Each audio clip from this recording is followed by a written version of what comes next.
She left me without warning, just packed her bags and vanished. No fight, no tears. Everyone thought I'd spiral. Instead, I bought the house she used to dream about and never told her I lived there. I remember the morning after it ended.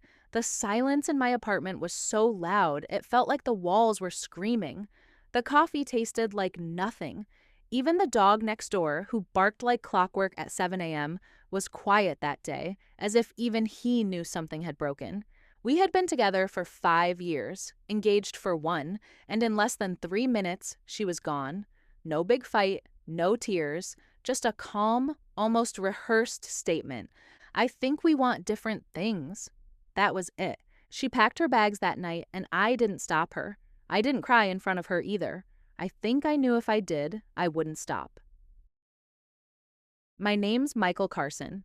I was 34 when this happened, a project manager at a mid-sized construction firm, organized, steady, not flashy.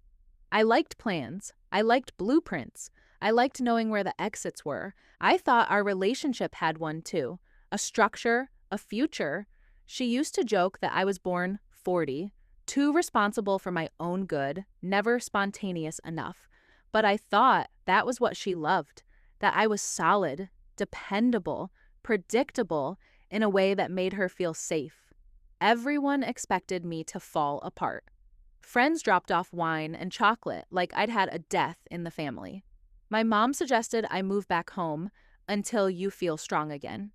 My manager gave me the kind of smile you reserve for people with terminal illnesses, but I didn't fall. I floated, quiet, cold, detached from everything I'd known. I worked, I slept. I ate in small bites, slowly, as if even digestion had to be careful now. I was robotic for a while. I let her absence hollow the rooms and fill my head with echoes, but I never reached out. I didn't ask why. I didn't beg for closure. And then, one day, I saw it. The listing, online. It was her grandparents' house, her dream house. She'd shown it to me on Zillow one evening when we were still in that warm, hopeful stage, the kind of evening where you have no idea you're building castles in the sand. She'd pointed it out the first time we drove past it on our way to a wedding. White porch, wraparound deck, tiny lake in the back like a mirror. She said it was where she saw us raising kids someday. Said she wanted to read on that porch when we were old. She lit up when she talked about it. Her voice softened, like even imagining it made her feel safer. She had this way of painting futures, turning someday into something you could almost touch. And I wanted that. I wanted it with her. I had secretly been in touch with the family about buying it as a wedding gift. The deal had fallen through when the engagement did. I never told her. I let her walk away without knowing. But now, months later, it was up for sale again. And I had the savings. I had the credit. I had no one else to check with anymore. No more shared calendars. No more let's talk about it. So I clicked contact agent, and I bought it. I didn't tell a soul. No triumphant announcement, no petty post, no indirect message in her direction. Just silence. The same silence she left me with. The last 6 months of our relationship had been uneven. Looking back, I can see the signs now. Her distance, her need for more space, the way she stopped making plans longer than a week out. But when you're in it, you don't notice the weight shifting until the whole thing tilts. Her name was Elise, 31, a graphic designer, smart, passionate. She used to talk about colors the way musicians talk about sound. I loved that about her, how intensely she felt everything. Her emotions weren't moods, they were weather systems, and I was the quiet one, the calm one, the ground beneath her feet, she once said, until I wasn't. I'd been planning the proposal for almost a year, nothing flashy, just us, a quiet dinner, and a small box I'd kept hidden in my sock drawer for months. The ring wasn't huge, just enough sparkle to match her eyes when she smiled. I'd even gone to her grandfather to ask his blessing. He'd cried. She said yes. She cried, too. We danced in our kitchen that night with the oven timer going off behind us. I remember thinking, This is what it feels like when the future finally starts. We started planning a small wedding, nothing big, just close friends and family, but over time, her enthusiasm dipped. First, it was the guest list, then the venue, then the dress. Every decision became a burden. Every conversation turned into a sigh. I chalked it up to stress. I told myself she just needed time, but she wasn't burning out. She was already leaving. She didn't even wait until morning. That night, she sat down across from me at the kitchen table and told me she couldn't do it, that she'd been having doubts for a while, that she didn't want the kind of life I saw for us. "You deserve someone who wants this with you," she said. She made it sound noble, like walking away was a kindness. I asked if there was someone else. She said no. I believed her. At the time, she stayed long enough to pack a duffel bag. Didn't take much. Just enough to get by, she said. Her hands were steady the whole time. Mine weren't. I stood in the hallway as she tied her hair back like she was heading to the gym, not ending 5 years.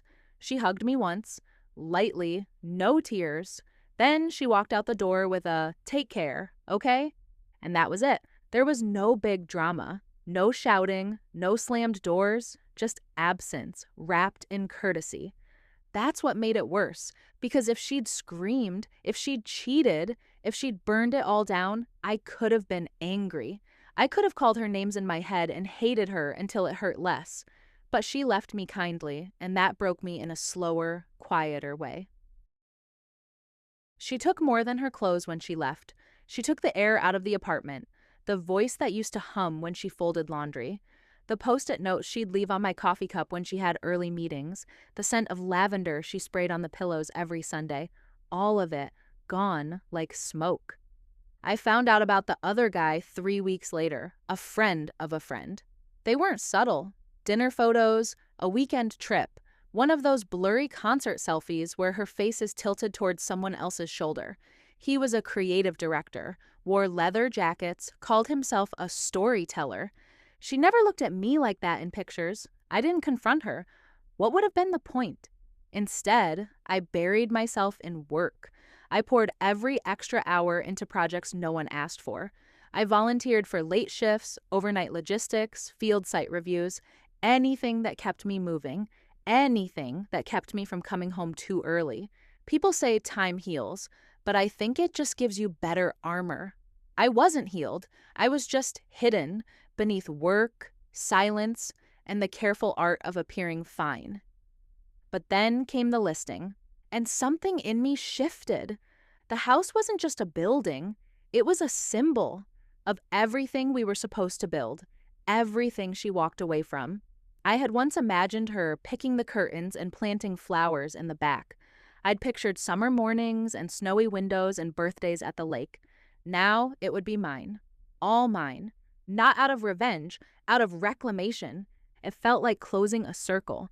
The house stood on the edge of a sleepy cul-de-sac, shaded by tall oaks and whispery pines.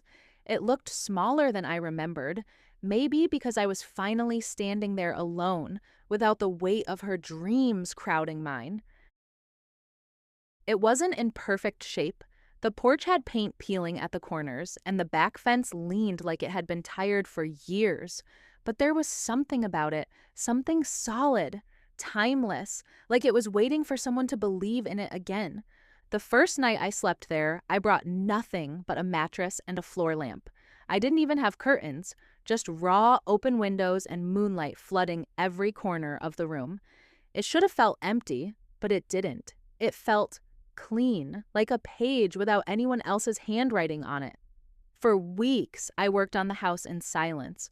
I started with the floors, ripping up old carpet, sanding down the original hardwood beneath.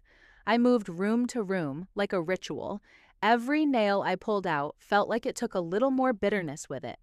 Every fresh coat of paint dulled the ache just a bit more. I didn't rush. I didn't have to. I repaired the porch by hand, replaced rotted beams, repainted the railings, and one morning, early, before the sun had fully risen, I sat on that porch with a cup of coffee and just listened. Birds, wind, no notifications, no good morning texts, just me. I planted lavender in the front yard, not because she liked it, because I did. The scent reminded me of stillness, of starting over. The living room had these old French windows that looked out over the lake. I cleaned them until they sparkled. Then I built a window seat, deep enough to sit on with a blanket and a book. The kind of quiet corner I used to dream about when things were too loud. Sometimes I'd find myself talking out loud while I worked. Not to her, to myself. Not full conversations, just small acknowledgments. You did good on that trim, Mike. That color's better than you thought it'd be. I started to like my own company again. One day, while clearing out the attic, I found a box of old photos left behind by the previous owners, Elisa's grandparents. Black and white snapshots of family gatherings, birthdays, Christmas mornings in that same living room. I sat on the dusty floor and went through each one slowly, imagining the voices behind the frozen smiles. And for the first time in a long time, I felt something like peace. Not joy, not pride, just a quiet sense that I was exactly where I needed to be. I never told Elise I bought the house. People asked where I was living now, and I just said, out by the lake. I didn't post pictures. I didn't invite people over. It was mine, and I wanted to keep it sacred for a while, untouched by curiosity or commentary. Every weekend became a ritual. I'd go to the local farmer's market in the morning, cook something new in the afternoon, and work on a small project by evening, staining a banister, replacing cabinet doors, rewiring the antique chandelier in the hallway. Each corner of the house became a reflection of me, not us, me. One afternoon, I found a piece of loose wallpaper behind a bookcase in the study. It had been drawn on, tiny pencil markings, a child's height chart with names and dates going back decades. I almost painted over it, but then I stopped. Instead, I framed it. Because history deserves respect, even when it's not mine, even when it's tangled up in something that hurt. It wasn't a revenge story, it was a restoration. I didn't buy the house to hurt her, I bought it to heal me. But life has a funny way of circling back. And that moment would come sooner than I expected. It started with an email, no subject line, just her name in the inbox, sitting there like a lit match. I stared at it for 10 full minutes before opening it. Hi, Michael. I hope this isn't weird. I know it's been a long time, but I heard from my cousin that my grandparents' house got bought a while back and that someone's been restoring it beautifully. I wasn't sure if it was true, but if it's you, would you mind talking to me for a second? Totally okay if not. I just had a question. Elise. I didn't respond. Not right away. I read the message again, then again. My hands didn't shake like I expected them to. My heart didn't race. It just thudded, steady, curious, detached. 2 days passed before I wrote her back. Just a line. Yes, I bought it. She replied within the hour. Wow, I didn't know. I don't know how to explain it, but I felt like I needed to say something. Do you think we could talk for a few minutes? Just on the phone? I agreed, not for her, for me. I wanted to know what she'd say, if she remembered what she'd left behind, if it ever echoed for her the way it echoed for me. We spoke that evening. Her voice hadn't changed, still soft, still deliberate. She didn't apologize, not really. She said she'd made a mistake, left too fast with too many assumptions, that the life she thought she wanted didn't turn out the way she'd hoped, that the guy she left me for turned out to be just a phase she mistook for freedom. I didn't expect it to hurt when I heard you bought the house, she said. That line hung in the air. I let it sit there. I thought I'd be okay with it, but I saw a picture online, one of the porch, the new paint, the lavender in the front, and I don't know, it got to me. I didn't say anything. I didn't have to. She filled the silence. I was wondering, she said almost too casually, if there's any chance you'd be willing to sell it? My parents, well, they've been talking about moving back to the area, and I thought, maybe if you weren't attached. That's when it clicked. This wasn't a conversation. It was a request. She didn't want to revisit the past. She wanted a piece of it back. I sat there at the kitchen table. the same one I'd sanded and stained with my own hands, and looked out the window at the lake. It was still, golden with evening light. My lavender plants danced slightly in the breeze. "I'm not selling it," I said, calm, final. She was quiet, then, "Right, yeah, of course." "I live here now," I added. "It's home." Another pause. "Well," she said, clearing her throat, "it looks beautiful. You always were good at making things steady." I could have said something sharp, something final, but I didn't. "I hope you're doing okay," I said instead, and I meant it. We hung up soon after. A few days later, I got another email, this time from her mother. Just a vague message asking if the house was open to discussion for purchase. She made it sound like they'd be restoring a family legacy. She even offered over market value. I declined without ceremony. There was no price that made sense. This house had become more than a property. It was the version of me that survived, quietly, carefully, fully, and no one was taking that back. The night after that phone call, I sat by the lake until well past midnight.